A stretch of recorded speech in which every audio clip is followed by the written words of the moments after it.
A covert mission, Klingon zombies, and a cure with shocking consequences. Strange New Worlds dares to go dark in episode 3, but does it land the horror? Let's break it all down.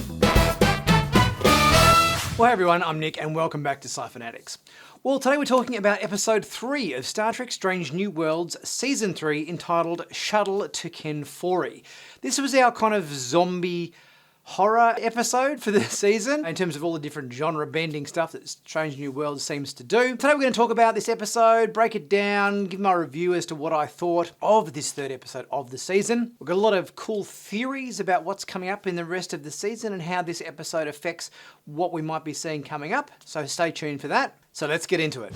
So for starters, this episode, Shuttle to Kenfori, being a zombie horror episode, as I mentioned in my previous video, Kenfori, actor, he was in a lot of zombie horror movies back in the day, so the episode is kind of his namesake, I guess you would say. The episode was kind of divided into 3 parts. The Marie Battels medical situation, Pike and Mbenga down on the planet with the away team, and we had things going on back up on the Enterprise with Una and the rest of the crew up there. This wasn't my favourite episode of the season so far. I kind of had big expectations for this episode. I loved zombie stuff, watched all of the Walking Dead series, Last of Us. So when I heard this episode was going to be a sort of a zombie horror episode, I thought, oh, fantastic. It'll be like Star Trek meets The Last of Us. That's kind of like the benchmark in terms of, I think, what you would expect. Something akin to Walking Dead or Last of Us in a zombie episode. But I gotta say, I felt this episode was a bit undercooked. I wasn't scared at all.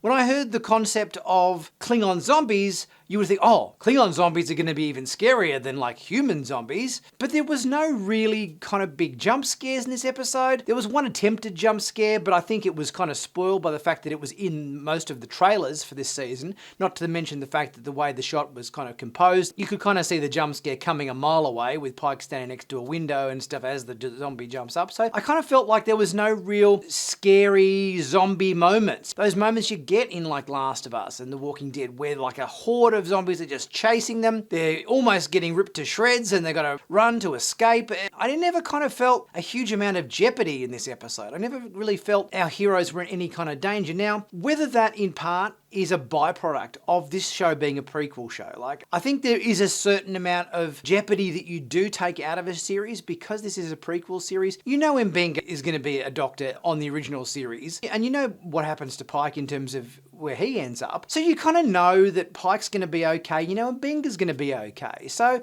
there's no real jeopardy in terms of this episode because not only are the zombies not really all that scary, but you kind of know no one is in imminent threat of dying because you know where the characters end up. It's kind of one of those problems with making prequel shows all the time. It takes an element of jeopardy out of the episodes because if you are talking about legacy characters who were in TOS, everyone's going to be fine. So as I predicted in a previous review, obviously Marie Battels was not out of the woods as I thought. She has got some held over issues with her medical treatment of her Gorn egg infestation and she's looking pretty bad. They're going to re-emerge and she's going to die. And the only problem with treating her is that they need to find this very rare flower called a Chimera Blossom to help treat her condition. Now, it's no stranger that this flower is called a Chimera Blossom. The Chimera was an ancient creature, which according to Greek mythology, was a monstrous fire-breathing hybrid creature typically depicted with a lion's head, a goat's body, and a snake's tail. So i.e. a kind of a hybrid creature which fuses together multiple species. And we'll get to where that fits in a little later. The episode begins with Pike discovering Battels' unconscious body on the floor of their quarters, and it's revealed that Una's blood hasn't worked to completely solve the issue, and the Gorn infestation's returned. Spock suggests this Chimera Blossom, which is only found on the planet Kenfori, which is in this kind of region in between Federation and Klingon space that is a kind of a no-fly zone. So Pike and Mbenga have to do a covert mission down to this planet to secretly retrieve one of these flowers to save Marie's life. So while Pike and Mbenga are off on this planet retrieving this flower, Una's taking command of the Enterprise. And I gotta say, I hated her hairstyle in this episode. What were the hairstylists thinking? This hairstyle on her just looks awful. It looks like like she's wearing a bike helmet made out of hair or something. Uhura also has a slightly different hairstyle. It sort of combines her short look from the previous seasons to this new longer look she's got going on this season, but I didn't mind her hairstyle quite as much, but I thought Una's looked just awful. Ortegas obviously reveling in the fact that she's back at work, and obviously she maybe had a little bit of time off to recover from the Gorn incident, and now she's back on the helm and doing her thing. I love the interaction between Pike and Mbenga in the shuttlecraft, where they're kind of joking, having a bit of a laugh about old times and everything, partying it up, vomiting and smoking cigars and living it up a bit in their younger years, talking about these past moments that they've shared together. I thought that was a nice moment between the two, having a bit of a laugh, showed a bit of warmth and a bit of closeness and history between these two characters. So I quite enjoyed that moment. We get the ominous Klingon warning beacon saying go back or die, which they completely ignore, of course. And in the jungle on the way to the research facility, they have a bit of a chat about the gossip that is Chapel and Corby. I never sort of struck Pike as somebody who would be a bit of a gossip. He seemed a bit gossipy talking to Mbenga about this while they're hiking to the research facility. But I guess Mbenga's no stranger to this sort of stuff because it was revealed that he has 4 ex-wives. So it sounds like Mbenga's relationship history isn't fantastic. We reveal the skeleton of a Klingon that's been attacked by an animal or something. So we get our first little foreshadowings of like, oh, something creepy's going on here because we know the zombies are coming. And they enter the facility and they find the blossoms very early. Like it's sort of like, oh, that was quick. They just landed, went straight to the facility, and there are the blossoms. It sort of didn't have to hunt them down or didn't have to like scan them and trek across the country to find one just blooming at the bottom of a waterfall somewhere that took them ages to find. They were just all there kind of neatly in the facility for them. So that was sort of a little bit convenient. I picked the flowers, being careful, wearing masks and gloves and everything not to upset the pollen, because it can be toxic if you inhale it or something in the wrong quantities or something to that effect. And Pike finds a boot with a severed leg on it. So this is our second little moment of foreshadowing, ooh, the zombies are coming. And back in orbit, the Klingon battle cruiser arrives. The Enterprise is kind of masked from them for the moment, and we feel like Ortegas wants to kind of go charging in, but Una opts to sit tight for now. The Klingons launch a shuttle, which heads down to the planet and promptly discovers the Federation shuttle there, which is imminently destroyed. We get the Klingons arriving, and they start hunting for Mbenga and Pike. And like, it's cool to see the fact that they were kind of speaking Klingon and everything, I think was great. Costume-wise, makeup-wise, looking great. These are the Klingons we know and love. Mbenga and Pike hit a dead end, and obviously a phaser fight ensues. However, the zombies awaken, and they have to flee. I want to get into the zombies in this episode. Didn't scare me. I didn't feel there was any real peril from these zombies. I think the benchmark you got to say for zombie TV is like The Last of Us, Walking Dead. That's kind of the benchmark, where if you're going to make a zombie episode in Star Trek, it's got to be as good as that. You got to rise to that benchmark. And I just didn't feel it was anywhere close. I never kind of felt the zombies were scary, which could have been a byproduct of the fact that the lighting was so dim and they were always moving, so they were always blurry. You never kind of got a decent look at any of them. I never really felt like our heroes were imminently in mortal peril or mortal threat for their lives. So I kind of feel like the zombie presence in this episode was a bit undercooked. Having just watched season 2 of Last of Us, and there being some really exciting zombie attack scenes and chases, particularly right at the start of the season, that's kind of where I was thinking this was going to sit. And apart from a few pew-pews in the hallway, I felt like it needed more jeopardy, it needed more chasing, it needed more of those very, very close call moments where you're about to get bitten on the neck by a zombie or whatever, and you manage to escape just by the skin of your teeth kind of moments, which I kind of felt were a bit lacking. We go back to sickbay on the Enterprise, and obviously Marie's in a lot of pain. She's used up all the pain meds, they're not having any effect anymore. And Spock tries to do a mind meld with her to try to help regulate her pain response, or just to help meditate, to calm her down. And we get these very horrific moments of these little Gorn hatchlings trying to burst through her in Spock's mind. Both Battels and Spock are screaming. Spock's hitting the poor new nurse, whose name I still don't know. Have they given this nurse a name? Because this guy just came on board the Enterprise as a nurse, but we don't know what the dude's name is. If somebody knows what the name of this new nurse is, let me know, because I have no idea what the dude's name is. But it's seeming more and more like that the Gorn are now really part of Marie's makeup and they're just ready to take over her DNA at any time. Next, we get a scene in the ready room with a mission briefing, how to retrieve the away team without alerting their presence to the Klingons. And there's a bit of conflict here between Ortegas and Una, where she makes some comments that are a little bit insubordinate, and Lan calls her out on it. And look, I gotta say, love Ortegas, great character. Everybody wants more Ortegas. And yes, in this episode we got more Ortegas. However, I don't think anybody asked for an insubordinate Ortegas. We want more of that quippy, witty Ortegas. She's got a great sense of humour. She brings a levity to certain scenes just because of her quippy wit and everything. That's the side of Ortegas everybody loves. That's the side of Ortegas that everybody wants to see more of. So when we all said, give us more Ortegas, we didn't want a kind of a cranky, surly, opinionated, insubordinate Ortegas. So not only did I feel like the zombie aspect of this episode was a bit undercooked and not particularly scary or anything, but I also feel like the Ortegas insubordination B story isn't the Ortegas that everybody was asking for. I love the conversation that Pike and Mbenga have on the planet about Pike actually calls them zombies.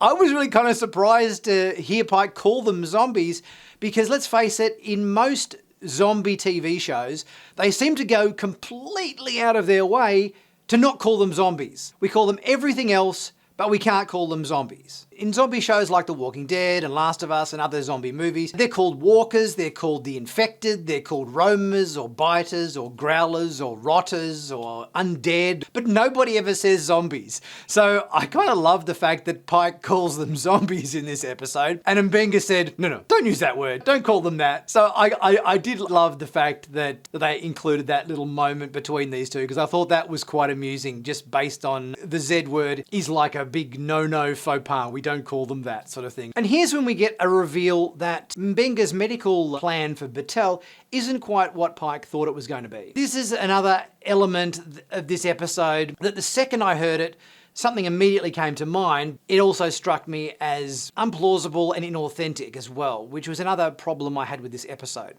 So basically, Mbenga reveals that him and Spock's plan is to treat Marie Battels with this Chimera Blossom, which will turn her into a half-human, half-Gorn hybrid. How is this a medical solution to her? How is somebody saying, oh yes, well you won't die, but you'll turn into a horrific half-lizard, half-human creature? How is that a good thing? How is that in any way a accurate medical solution to her problem? And the fact that this is what Battels has chosen, the fact that it was her choice to do this, I find completely ludicrous.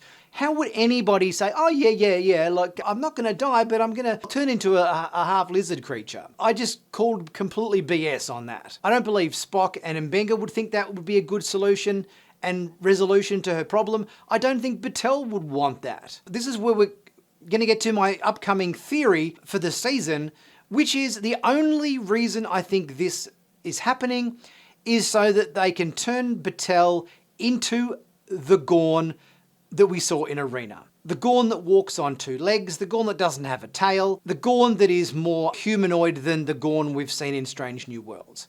So it's my prediction that the Arena Gorn will basically be Marie Battels left on the planet for Kirk to fight later in TOS. That's kind of my theory as to where they're going with this. I mean, when you look at the Gorn's outfit from Arena, tell me it doesn't look like a lady's dress. Come on. I don't have a problem with in terms of its explanation, but how they're getting there is a big problem for me.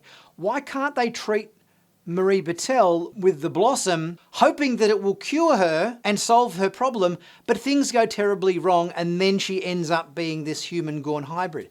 But the fact that they know this is the outcome, the fact that they know we are intentionally turning Battels into a half-human, half-Gorn hybrid, that just strikes me as complete BS. I just don't understand why the writers can't make this a surprised outcome. They try to treat her, they try to cure her, things go wrong, it doesn't work properly, and then we get the human Gorn hybrid coming as a result of that. But them knowing it, opting to do this as a medical solution, I'm sorry, I don't buy that for a second. The zombies burst in and Pike and Mbenga hide in a cupboard while the Klingons take the zombies out. One Klingon gets bit and they end up on the roof with the Klingon shuttle landing, basically taking refuge in this force field, which very conveniently has already been set up for them on the planet. The Klingon leader, Baitha, stabs Pike in the leg, and we get a reveal here that Baitha is in fact the daughter of Dak Ra, who was from that Under the Cloak of War episode from the end of season 2, who was that Klingon pacifist or whatever that Mbenga killed at the end of the episode. And she's here sort of for revenge. Now, here's another story point that I thought was, it kind of felt out of place or something in this episode. I kind of feel like this story point shouldn't have been in this episode. It kind of felt like it was crowbarred into this episode. Back in the days of TNG and everything, I kind of feel like that would have been its own episode. The daughter of Dak Ra seeking revenge on Mbenga. And in this episode, we've got the zombie episode with Pike and Mbenga trying to get the flower, running away from zombies to get the cure to Marie. I kind of feel like these are two separate stories that they've kind of fused into one story, which kind of feels a little bit rushed to me. This whole extra subplot of Baitha, the daughter of Dak Ra, taking revenge on the man that killed her father should have been a different episode. But this vendetta as well was completely inauthentic to me because she hated her father. She thought he was a coward and a traitor to the Empire, and she sullied the house name, and yet she therefore should be happy that Mbenga killed him because she didn't like her father because of this dishonour that he brought to the house.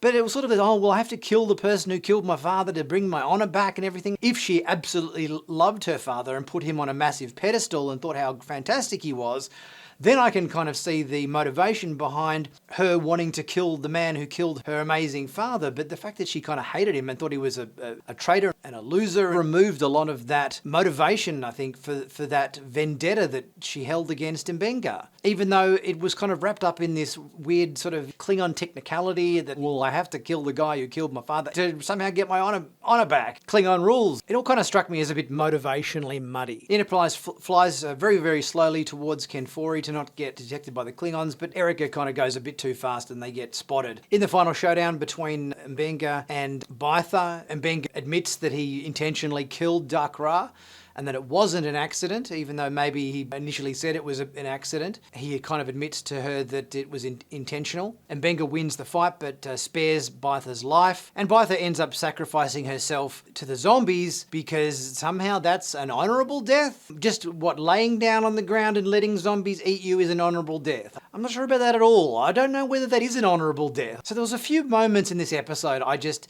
had these thoughts of like, nah, sorry, don't buy it. Even the moment with the Enterprise coming down towards the planet to rescue Pike and Mbenga, I've always thought quite often in science fiction, whether it be Star Trek or other genres, it doesn't matter how damaged the ship gets in a battle, it never loses artificial gravity.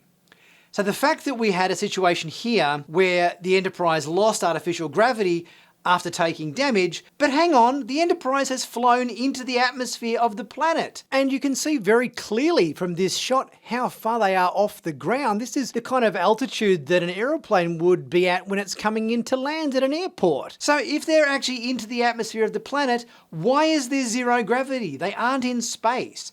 So here's another moment in this episode where I'm just calling BS on that again. In the end, Spock starts the treatment on Battels, and Mbenga talks to Pike about, are you going to hand me into the authorities for killing Dak Ra? And Pike lets it slide. He kind of says, well, the mission was off the books and you just said what you needed to say to win Baitha over, so I'll just let it slide kind of routine. Good thing that Pike saw it from his point of view in this particular moment. And in the end, Una talks to Erica, gives her a bit of a reprimand saying, you can't pull this garbage again, taking matters into your own hands and ignoring my orders. So yes, hopefully this can't happen again refers to the surly insubordinate Ortegas, which we don't want. The friendly, happy, quippy Ortegas, that's the one everybody wants to see more of. And we end in Pike's quarters with Battels and Pike. Pike's angry. He doesn't want Battels to become a Gorn-human hybrid, understandably, but Battels seems completely fine with this, despite being scared. There's actually a really big mistake in this very last scene of the episode, which I'm very surprised they let through. Rather than Battels calling Pike Christopher, she actually calls him Anson. Melanie Scrofano obviously made a mistake, called him Anson by mistake when she should have called him Chris. Yeah. and the directors or the editors don't seem to have picked it up. So all in all, yeah, I felt this episode had too many inconsistencies.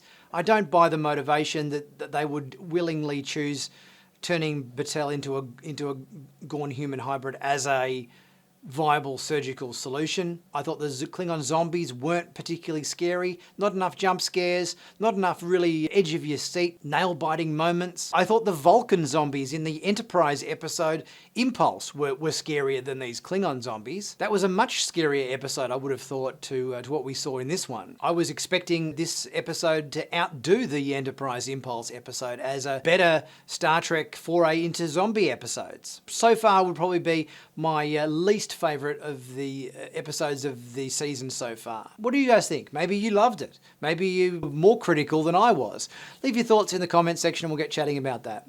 Guys, if you haven't subscribed to Sci-Finatics, be sure to do so. Click on that big subscribe button to stay current and up to date with all the latest Star Trek news on YouTube. And be sure to check out my merch store where there's always cool t-shirts and hoodies and mugs and caps with great designs there, always at very reasonable prices, which really helps support the channel, and I appreciate your support. I'll be back soon with my next video. See you guys then.